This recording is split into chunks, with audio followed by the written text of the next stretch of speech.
नमस्कार विद्यार्थी मित्रांनो, बृहन्मुंबई महानगरपालिका शिक्षण विभाग व्हर्च्युअल ट्रेनिंग सेंटर, मी विश्वास ठोंबरे व्हर्च्युअल शिक्षक आपले स्वागत करतो। विद्यार्थी मित्रांनो, आज आपण सर्वजण शाळेत नसलो तरी घरात राहून ऑनलाईन लर्निंगच्या माध्यमातून शिक्षण घेत आहोत। या माध्यमाचा आणि अध्यापन अध्ययनाच्या प्रक्रियेचा आपल्याला नक्कीच फायदा होईल अशी आशा आहे। त्याचबरोबर आपल्या शिक्षण प्रक्रियेत खंड पडणार नाही, म्हणूनच बृहन्मुंबई महानगरपालिका शिक्षण विभागाने हा उपक्रम सुरू केला आहे।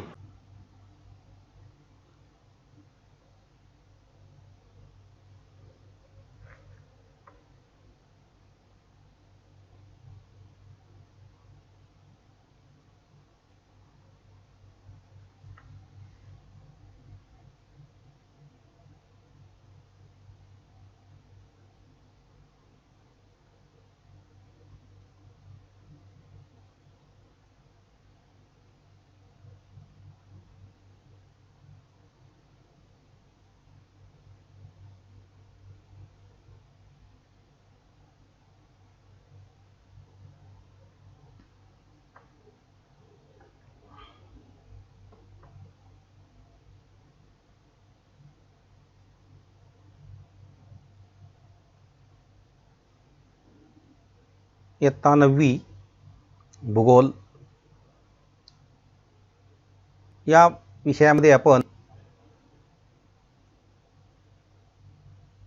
पाठ क्रमांक 10 प्रकरण 10वे नागरीकरण या भागाचा अभ्यास करत असताना आपण आपला जो परिसर आहे त्या परिसराची माहिती घेणं अतिशय महत्त्वाचं आहे। आणि इथे या ठिकाणी एक छोटीशी एक संवाद आहे। तो संवाद असा आहे की आपण त्या संवादाचं वाचन करणार आहोत पहिल्यांदा, नंतर मग नागरीकरण जे आहे त्यावर बोलणार आहोत। खेडेगावातील शेतकरी, त्याचं नाव आहे तात्या, आणि त्यांचा मुलगा, त्याचं नाव आहे सुरेश, यांच्या झालेला संवाद हा दिलेला आहे। तो आपण जेव्हा वाचतो आणि त्यावर आपण काही चर्चासुद्धा वर्गामध्ये करू शकतो। अशा प्रकारचे अनेक संवाद हे आपण घडून आणू शकतो। तात्या म्हणतात, सुरेश, आज मी रानाकडे उशिरा येतो, तू मोहरं हो। सुरेश, तात्या, माझ्या मनात आज कारखान्याला जायचा विचार आहे। तात्या, का रे बाबा? सुरेश, मला असं वाटतं की मी त्या कारखान्यात नोकरी करावी। तात्या, कारखान्यात नोकरी कशापायी? सुरेश, तात्या, कारखान्यात नोकरी केल्यानं मला दरमहा पगार मिळेल, जास्त वेळ काम केलं तर जादा पैसे मिळतील, पुन्हा दिवाळीला बोनसही मिळेल। तात्या, अरे मग आपल्या शेतीचं काय? सुरेश म्हणतो, नोकरी करत करत शेताची कामंही पाहणार। तात्या, ते समज ठीक आहे र, पण तुला हे जमणार? सुरेश, तात्या, मी बघेन ते सगळं, तुम्ही चिंता करू नका, आपण जरा भविष्याचा विचार करायला हवा। आपलं गाव आता जसं दिसतंय ना, त्यात भविष्यात खूप मोठे बदल होणार आहेत। तात्या, कंचे बदल म्हणतोयस तू? सुरेश, अहो तात्या, तुम्ही जरा भूतकाळात जा, पुरीचं गाव आठवा, आपलं गाव किती लहान होतं, आपल्या गावाची आजची स्थिती बघा, आज आपल्या गावाजवळ कारखाना आलाय।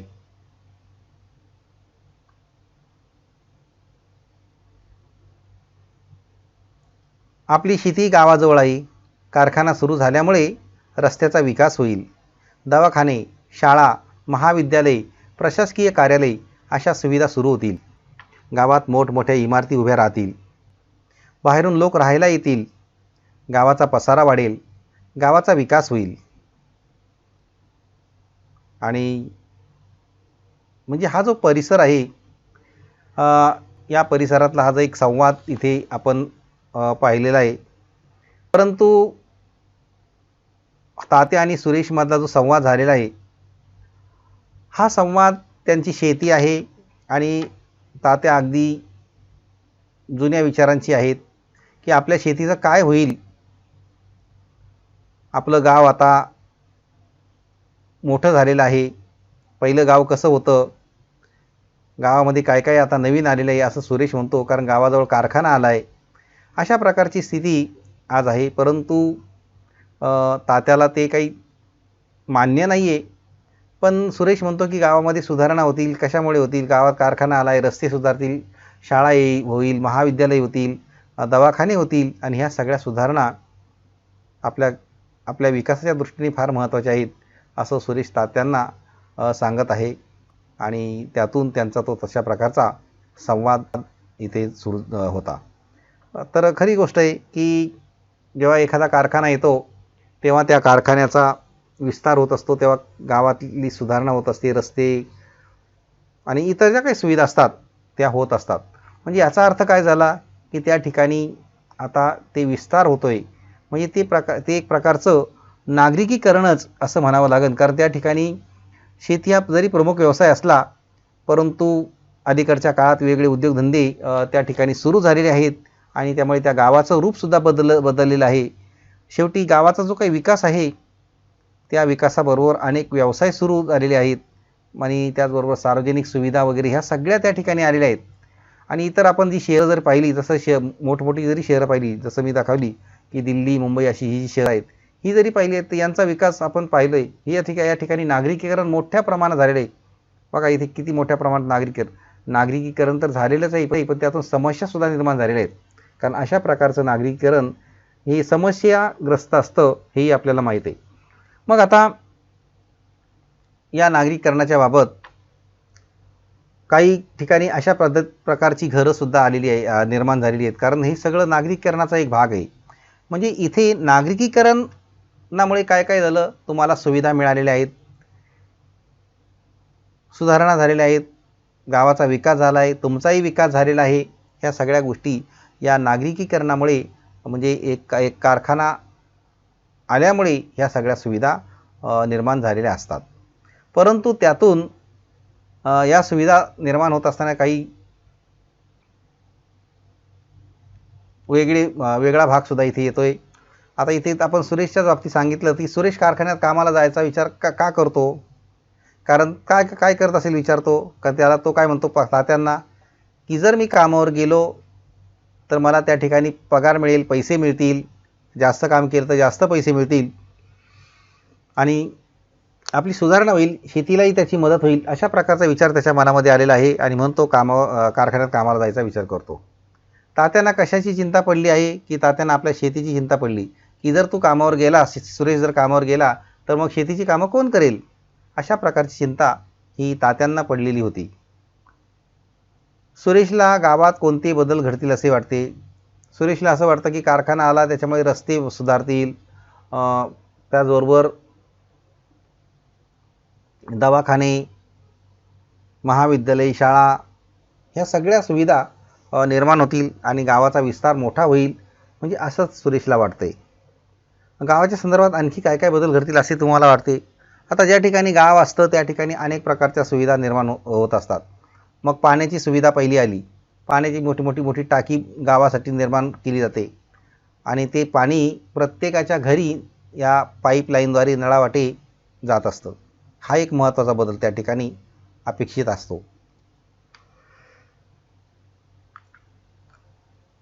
याशिवाय दुसरं म्हणजे सांडपाणी गटारासाठी जाण्यासाठी त्या ठिकाणी गटारं बांधली जातात, गटारावर झाकणंसुद्धा केली जातात. हाही बदल अपेक्षित असतो. म्हणजे असे हे जे महत्त्वाचे बदल. नंतर गावामध्ये दिवाबत्तीची सोय, लाईटची व्यवस्था, नंतर गावातली घरं ही चांगल्या प्रकारची इमारतीची घरं, अशा प्रकारचे बदल हे व्हावेत असं वाटतंय.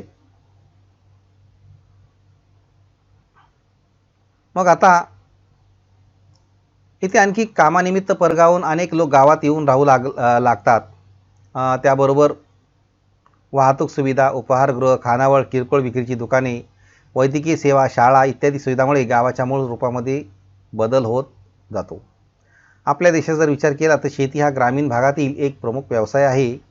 शेती आणि शेतीला पूरक व्यवसाय ग्रामीण भागात पूर्वापूर केले जातात. परंतु आता वेगवेगळे उद्योगधंदे ग्रामीण भागात सुरू होत आहेत. म्हणजे नुसतं शेतीवरच आता अवलंबून राहिले नाही, तर ग्रामीण भागामध्ये अनेक प्रकारचे उद्योगसुद्धा आता सुरू झालेले आहेत. गावामधील सार्वजनिक सेवा पुरवणाऱ्या व्यवस्थेमध्ये सुद्धा बदल झालेले आहेत. ग्रामपंचायतीच्या ऐवजी नगर परिषद किंवा नगरपालिकासुद्धा त्या ठिकाणी उदयाला आलेल्या आहेत. आणि विविध प्रकारच्या मूलभूत सार्वजनिक सेवा ज्या असतात त्या नागरिकांना उपलब्ध करून देण्याचं काम या व्यवस्थेला करावं लागतं. मग कोणत्या व्यवस्था आहेत? नगरपालिका आणि नगर परिषद आणि ग्रामपंचायत ह्या ज्या व्यवस्था आहेत, ह्या ज्या संस्था आहेत, ह्या संस्थांना गावातल्या लोकांसाठी सेवा द्याव्या लागतात.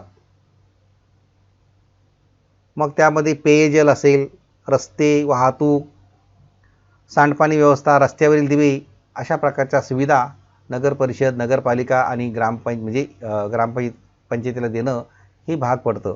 म्हणजे ह्या ज्या सार्वजनिक सेवा आहेत, या सार्वजनिक सेवा पुरवणाऱ्या ह्या संस्था असतात की ज्यामध्ये ग्रामपंचायतीच्या ऐवजी नगर परिषद आली आणि किंवा त्या ठिकाणी नगरपालिका येत असते. आता नगरपालिका आणि नगर परिषद यांचा कारभार हा मोठा असतो. ग्रामपंचायतीचा जो काही कारभार असतो तो लहान असतो, तो गावापुरता मर्यादित असतो. त्या ठिकाणी लोकसंख्येचं बंधन असतं. परंतु इथे मात्र, कारण ग्रामपंचायत म्हटलं की त्या ठिकाणी 500, 400, 500 लोकांची एक ग्रामपंचायत असते. परंतु त्यापेक्षा अधिक लोकसंख्या जेव्हा जाते तेव्हा त्या ठिकाणी नगर परिषद किंवा नगरपालिका उदयाला येत असते. तर अशा प्रकारे ह्या संस्थांना वेगवेगळ्या प्रकारे काम करावं लागतं आणि त्यातून त्या सुधारणा या घडत असतात. त्यांना नियोजन करावं लागतं. नगराचं करमणुकी साधनं, प्रेक्षणीय स्थळं, उद्यानं यासारखी विकासाच्या सेवा, म्हणजे हा जो सुद्धा एक विकासाचा भाग आहे आणि ह्या सुद्धा सुविधा त्या कराव्या लागतातच. पर्यायाने गावाचं रूपांतर मग शेवटी कशामध्ये होतं? नगरात होत असतं किंवा शहरामध्ये सुद्धा होत असतं. आता शहरं ही मोठमोठी असतात, आपण पाहिली. नगरंसुद्धा तशी मोठीच आहेत, पण शहरंसुद्धा खूप मोठी मोठी असतात. परंतु तरीसुद्धा त्या ठिकाणी सुविधा मात्र या पुरवल्या जातात, त्या नगरपालिकामार्फत पुरवल्या जातात. आता शेती म्हटलं, आता परत आपण शेतीकडे जर वळलो तर शेतीला आपण म्हटलं की पूरक व्यवसाय, की शेती नुसतं शेतीला असं नाही, शेतीला काही पूरक व्यवसायसुद्धा निर्माण झालेले आहेत. जसं इथे बघा, मधमाशी पालन आहे, कुक्कुटपालन आहे, शेळी पालन आहे, हे सुद्धा व्यवसाय आता शेतीला पूरक अशा प्रकारचे व्यवसाय ठरलेले आहेत. त्यानंतर कारखानदारीमुळे अनेक प्रकारचं सुधारणासुद्धा झालेल्या आहेत. जसं इकडे दुकानदार दाखवले आहेत, कारखाना दाखवलेला आहेत आणि इकडे कारखान्यात काम करणारे काही लोकसुद्धा आहेतच. म्हणजे कारखानदारीचा फायदासुद्धा आहे, त्या ठिकाणी बदल घडत असतो. हा ऊसाचा कारखाना आहे, सहकारी साखर कारखाना. आता या सहकारी साखर कारखाना म्हटल्यानंतर त्या ठिकाणचा जो काही परिसर असतो हा परिसर अतिशय चांगला होतो. अगदी त्या ठिकाणच्या कामगाराचं आरोग्य हित जपलं जातं. त्यांना राहायलासुद्धा घरं दिली जातात अशा कारखान्यांमध्ये. म्हणजे त्यांची कुटुंब अगदी मोठमोठी चांगली चाळीची घरं ही कारखाने बांधून ठेवतात. त्या लोकांना, आपल्या कामगारांना ती राहायला घरं देत असतात. त्याचबरोबर तो कामगार वेळेवर येण्यासाठी सुद्धा काही सुविधा पुरवल्या जातात, काही गाड्या पाठवल्या जातात आणि त्यांची जी मुलं असतात त्या मुलांनासुद्धा शैक्षणिक सुविधासुद्धा उपलब्ध करून दिल्या जातात. त्याचबरोबर बाजार हा सुद्धा एक त्या ठिकाणी असतो. तर अशा रीतीने कारखानदारी म्हटली तर त्या ठिकाणचे रस्ते वगैरे ह्या सगळ्या सुधारणा होत असतात. मग आता लोकसंख्येच्या गरजा भागवण्यासाठी कोणकोणत्या सुविधा नागरी भागात विकसित करणे आवश्यक असते? तर असा एक प्रश्न आहे आपल्याला की लोकसंख्या ज्या प्रमाणामध्ये असते त्या प्रमाणामध्ये ज्या काही नागरी सुविधा असतात त्या विकसित करणे आवश्यक असतात. जसं पहिली समस्या असते ती म्हणजे पिण्याच्या पाण्याची समस्या. म्हणजे जशी जशी लोकसंख्या वाढत असते तशी तशी या पिण्याच्या पाण्याची जी काही समस्या असते ती समस्यासुद्धा मोठ्या प्रमाणात वाढत असते. कारण जो काही मूळचा पाण्याचा स्रोत असतो तो आहे त्या लोकांच्यासाठी पुरेसा निर्माण केलेला असतो. परंतु जसजशी लोकसंख्या वाढते तसतसा तो पाण्याचा स्रोत कमी होत जातो आणि मग पर्यायाने त्या ठिकाणी ती सुविधा निर्माण करणं भाग पडतं. याशिवाय रस्ते, नंतर राहण्यासाठी घरं,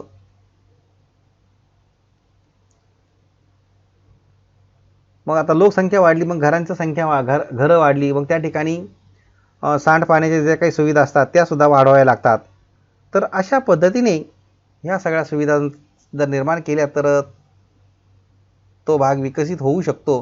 म्हणून म्हटलं की लोकसंख्येच्या गरजा भागवण्यासाठी कोणकोणत्या सुविधा नागरी भागात विकसित करणे आवश्यक असतं. तर पहिली गोष्ट म्हणजे पहिलं प्राधान्य पाणी पेयजल याला द्यायला लागतं. त्यानंतर त्यांच्या राहण्यासाठी घरं हा दुसरा भाग आला. आणि तिसरा भाग त्या ठिकाणी रोजंदारी म्हणजे जो काही व्यवसाय आहेत ते सुद्धा महत्त्वाचे आहेत. कारण व्यवसाय असतील तरच लोक त्या ठिकाणी राहू शकतात. नाहीतर नुसती घरं मिळाली पण व्यवसाय नसेल, मग तिथे ते लोक जाऊन काय करणार, काय खाणार, अशा प्रकारचा प्रश्न हा निर्माण होत असतो. म्हणून ह्या सगळ्या सुविधा विकसित करणं आवश्यक असतं. आता इकडे एक जनगणनेचा एक भाग दिला आहे आणि भारतीय जनगणना कार्यालयाने 1961 साली काही निकष लावले होते. कारण जसं जे काही निकष आहेत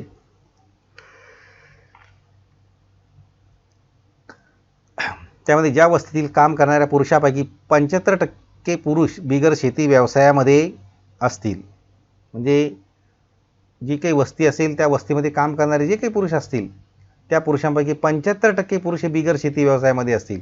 म्हणजे फक्त 25% लोकांनीच शेतीचा व्यवसाय करावं असं अपेक्षित होतं. निकष ठरवले. ज्या वस्तीतील काम करणाऱ्या पुरुषापैकी 75% पुरुष बिगर शेती व्यवसायात असतील अशा वस्तीस नागरी वस्ती समजावं. म्हणजे जवळ 100 म्हणजे 100% लोकसंख्या जर असेल त्यापैकी 75% पुरुष जे असतील त्या ठिकाणचे त्यांनी शेती व्यवसाय न करता इतर व्यवसाय करावे.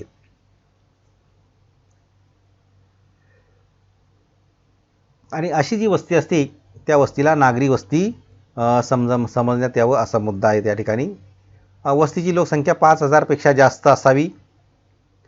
त्याचबरोबर लोकसंख्येची कमीत कमी घनता दर चौरस किलोमीटर मध्ये 400, म्हणजे जी काही लोकसंख्या आहे ती प्रत्येक चौरस किलोमीटरमध्ये 400 लोकसंख्या असावी. अशा प्रकारचा एक निकष हा जनगणना कार्यालयाने 1961 घालून दिलेला होता. आता इथे काही आकडेवारी दिलेली आहे नागरी वस्तीची आणि ह्या जनगणनेचीच. 1961 नागरी लोकसंख्या वाढ 17.79, नागरी वस्तीची संख्या 2270. 2 नंबर 1971 वाढ 19.91, नागरी वस्ती संख्या 3576. तिसरं दिला आहे 1981 23.34, 3245. इथे नागरी वस्ती संख्या कमी झालेली आहे 1981ला. 1991 25.72, इकडे 3605. 1991 नागरी वस्ती संख्या वाढलेली आहे. 5वा नंबर आहे 2001, इथे 2806 आणि नागरी वस्ती संख्या 51 म्हणजे 5161. हे पुन्हा एकदा बघा. 5वा आहे तो 2001 मध्ये 28.06 आहे, 28.06. तर त्याचं 5161 ही नागरी वस्तीची संख्या आहे. आणि 6वा नंबर आहे 2011 मध्ये 37.7, 7935 नागरी वस्तीची संख्या आहे. म्हणजे एकंदरीत नागरी लोकसंख्या वाढ ही सतत वाढत गेलेली आहे आणि नागरी वस्ती संख्यासुद्धा वाढत गेली. परंतु फक्त एकच ठिकाणी मात्र 1981 मध्ये मात्र नागरी वस्ती संख्या ही कमी झालेली आपल्याला दिसून आलेली आहे. नागरी लोकसंख्या मात्र टक्केवारी वाढ झालेली आहे, परंतु नागरी वस्तीची संख्या मात्र त्या ठिकाणी कमी झालेली आपल्याला दिसून आलेली आहे.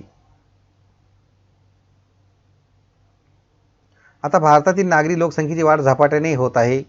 नागरिकीकरण अनेक कारणामुळे होत असतं आणि नागरीकरणाची जी काही अनेक कारणं आहेत. आता भारतीय जनगणनेचा जर आपण आलेख पाहिला ह्या इथे, तर इथे आपण जर पाहिलं तर 1901 पासून ते आपल्याला 2011 पर्यंतचा हा आलेख दिसून येईल.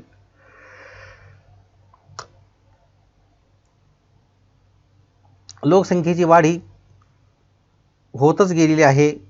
असं कोणतंच वर्ष नाही की त्या ठिकाणी लोकसंख्येची वाढ कमी झालेली आहे. परंतु फक्त मला वाटतं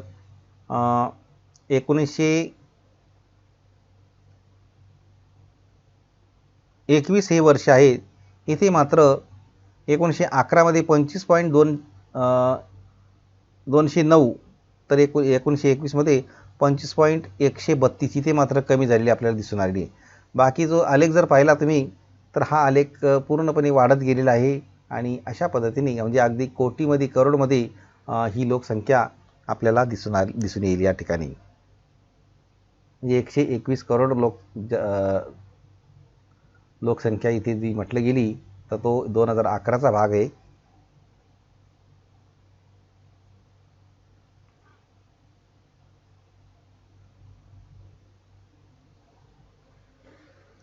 मग आता इथे काही प्रमुख कारणं काय आहे त्याची. जर कारणं आपण विचारात घेतली म्हणजे औद्योगिकीकरण ज्याला म्हणतात त्या औद्योगिकीकरणाची कारणं काय. आता औद्योगिकीकरणाची जी काही कारणं आहेत त्या कारणांमध्ये उद्योगधंद्याच्या वाढीमुळे लोक नोकरीच्या आशेने आजूबाजूच्या प्रदेशातील लोक या प्रदेशाकडे आकर्षित होतात. त्यामुळे नागरिकीकरणाची प्रक्रिया गतिमान होते. 19व्या शतकादरम्यान मुंबई शहराची वाढ झपाट्याने झाली, कारण मुंबईमध्ये मोठ्या प्रमाणावर कापड गिरणी उद्योग सुरू झाला होता. मूळची कोळ्यांची वस्ती असलेली मुंबई.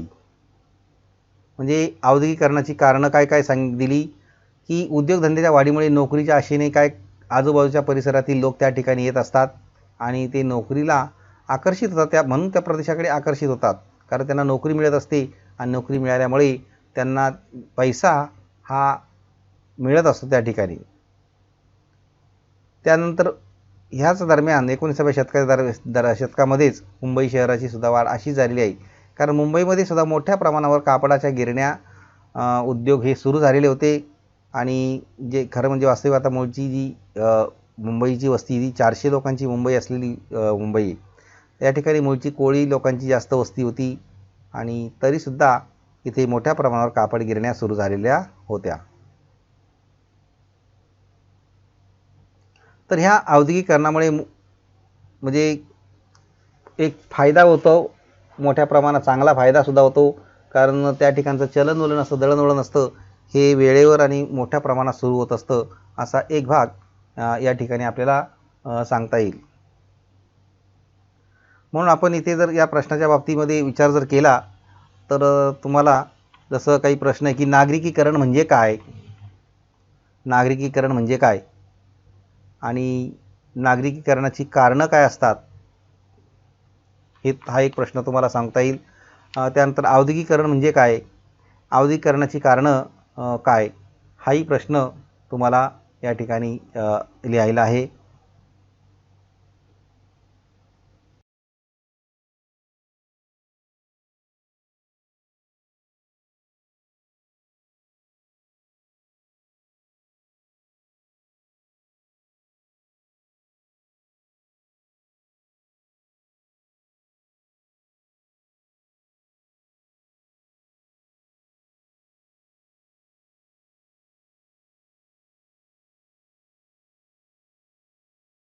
या घटकाची बरीचशी माहिती देण्याचा प्रयत्न करण्यात आलेला आहे. आपणही या घटकाचे व पाठाचे वाचन करायचे आहे आणि पाठ्यपुस्तकात दिलेले जे प्रश्न आहेत त्या प्रश्नांची उत्तरं सोडवायची आहेत. त्याचबरोबर आपल्याला मी काही प्रश्नसुद्धा दिलेले आहेत, ते प्रश्नसुद्धा आपण सोडवायचे आहेत. आणि याबरोबरच या पाठाच्या आपल्या प्रतिक्रिया आपण बृहन्मुंबई महानगरपालिकेच्या यूट्यूब चॅनलवर जरूर कळवायच्या आहेत. धन्यवाद.